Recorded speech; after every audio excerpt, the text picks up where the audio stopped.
Israel വീണ്ടും ഒറ്റപ്പെടുകയാണോ? Benjamin നെതന്യാഹുവിന്റെ തന്ത്രങ്ങൾ പിഴയ്ക്കുന്നോ? Gaza സമാധാന കരാറുമായി ട്രംപ് മുന്നോട്ട് പോകുന്ന പശ്ചാത്തലം എങ്ങനെ ഉരുത്തിരിയുന്നു? ഇസ്രായേലിനെതിരെ 8 മുസ്ലിം രാജ്യങ്ങൾ രംഗത്ത് വരുന്ന സാഹചര്യം ഒരുങ്ങുകയാണ്. ട്രംപിന്റെ ഗാസ സമാധാന പ്ലാൻ തള്ളിയ ഇസ്രായേൽ കൂടുതൽ വ്യോമാക്രമണത്തിനുള്ള തയ്യാറെടുപ്പ് നടത്തുന്നതിനിടയിലാണ് ഈ പ്ലാനുമായി മുന്നോട്ട് പോകുമെന്ന് അമേരിക്ക അസന്നിഗ്ധമായി വ്യക്തമാക്കുന്ന സാഹചര്യം ഒരുങ്ങുന്നത്. ഈജിപ്തിലെ കെയ്റോയിൽ US പ്രതിനിധികളുമായി ഈജിപ്ത്, ഖത്തർ, തുർക്കി പ്രതിനിധികൾ ചർച്ച നടത്തിയെന്നാണ് ഏറ്റവും പ്രധാനപ്പെട്ട വിവരം.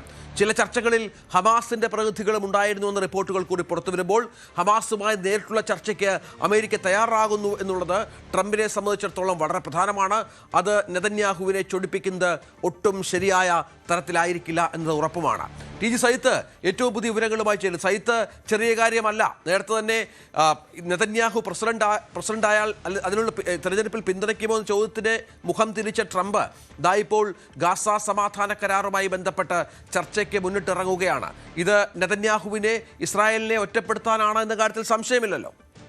രഞ്ജിത്ത്, തീർച്ചയായിട്ടും അസാധാരണ സാഹചര്യങ്ങളാണ് പശ്ചിമേഷ്യയിൽ രൂപപ്പെടുന്നത് എന്നതാണ് സാഹചര്യം. നമുക്കറിയാം, ഈ ഇസ്രയേലിനൊപ്പം നിന്നുകൊണ്ടാണ് അമേരിക്ക ഈ പശ്ചിമേഷ്യൻ സംഘർഷ സാഹചര്യങ്ങളിലെല്ലാം ഇടപെട്ടത്. ഹമാസിനെതിരായ പോരാട്ടത്തിലും അമേരിക്കയുടെ പൂർണ്ണ പിന്തുണയുണ്ടായിരുന്നു. പക്ഷേ ഗാസയെ ഒരു പ്രത്യേക പരിഗണനയോടെ ഗാസയിൽ ശാശ്വതമായ സമാധാനം എന്ന ഡൊണാൾഡ് ട്രംപിൻ്റെ പല നിർദ്ദേശങ്ങളോടും നെതന്യാഹുവും ഇസ്രയേലും വിയോജിച്ചിട്ടുണ്ട്. പക്ഷേ ഈ വിയോജിപ്പുകളെ മറികടന്നുകൊണ്ട് മുന്നോട്ട് പോകാനാണ് ഇപ്പോൾ അമേരിക്കയുടെ നീക്കം, ഡൊണാൾഡ് ട്രംപിൻ്റെ നീക്കം. 9-ന് മുന്നോട്ട് വെച്ച ഗാസ സമാധാന പദ്ധതിക്ക് നെതന്യാഹു പരസ്യമായി തന്നെ വിയോജിപ്പുകൾ രേഖപ്പെടുത്തിയിട്ടുമുണ്ട്. ഈ ഒരു സാഹചര്യത്തിൽ ബദൽ നീക്കങ്ങൾ ട്രംപ് ആരംഭിച്ചു എന്നതാണ് പ്രധാനപ്പെട്ട കാര്യം. തൻ്റെ മരുമകനെ അടക്കം ദൂതനാക്കിക്കൊണ്ടുള്ള ട്രംപിൻ്റെ നീക്കം, ഈ നീക്കം പ്രധാനമായും മുസ്ലിം രാജ്യങ്ങളുടെ, പ്രധാനമായും തുർക്കി, ഖത്തർ, ഈജിപ്റ്റ് തുടങ്ങിയ 3 രാജ്യങ്ങളുടെ പ്രതിനിധികളും മധ്യസ്ഥരുമായുള്ള ചർച്ചകൾ പൂർത്തിയാക്കി കഴിഞ്ഞു. ഈ ചർച്ചകൾ അതിനിർണായകമായിരുന്നു എന്നാണ് പ്രധാനപ്പെട്ട കാര്യം. കാരണം ഹമാസിന്റെ ചില ദൂതന്മാർ കൂടി ഇതിൽ ഉൾപ്പെട്ടിരുന്നു എന്നാണ് വിവരം. അങ്ങനെയെങ്കിൽ ബദൽ ഒരു സമാധാന പദ്ധതിയുമായി അമേരിക്കയുടെ നേതൃത്വത്തിൽ മുന്നോട്ട് പോകുന്നു. അതിന് ഇസ്രയേലിന്റെ വിരുദ്ധ ചേരിയുടെ പൂർണ്ണ പിന്തുണയുണ്ടാവുന്നു എന്നാണ് സാഹചര്യം. ഫലത്തിൽ അത് ഇസ്രയേലിനെ ഒറ്റപ്പെടുന്ന സാഹചര്യം കൂടിയായി മാറുകയും ചെയ്യുന്നുണ്ട്. വരുന്ന ദിവസങ്ങളിൽ നിർണായകമാവുന്ന മറ്റൊരു നീക്കം കൂടി നടക്കുന്നുണ്ട്. അത് ഈ ട്രംപിൻ്റെ മരുമകനടക്കമുള്ള ദൂതന്മാർ, അമേരിക്കയുടെ ദൂതന്മാർ വീണ്ടും നെതന്യാഹുവുമായുള്ള കൂടിക്കാഴ്ച കൂടി നടക്കുന്നുണ്ട്. പക്ഷേ ഒരു ബദൽ നീക്കം നടത്തിയ ശേഷമുള്ള ഈ കൂടിക്കാഴ്ചയ്ക്ക് എന്ത് ഫലമുണ്ടാകുമെന്ന പ്രധാനപ്പെട്ട വിഷയം കൂടി ഉയർന്നു വരുന്നുണ്ട്.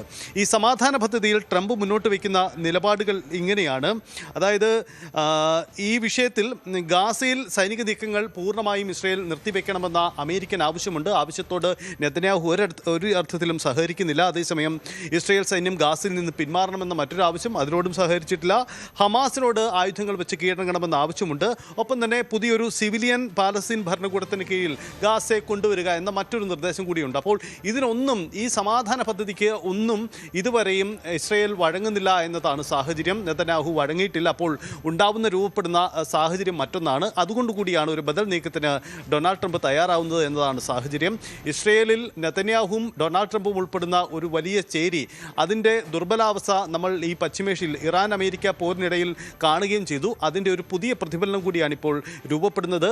ഗാസയിലെ നീക്കങ്ങളുമായി ബന്ധപ്പെട്ട് രൂപപ്പെടുന്ന സാഹചര്യവും അതാണ്. തീർച്ചയായും സയ്യിദ് വിവരങ്ങൾ പങ്കുവെക്കുകയാണ്. കൂടുതൽ വാർത്തകൾക്ക് News 18 Keralam YouTube channel subscribe ചെയ്യുക.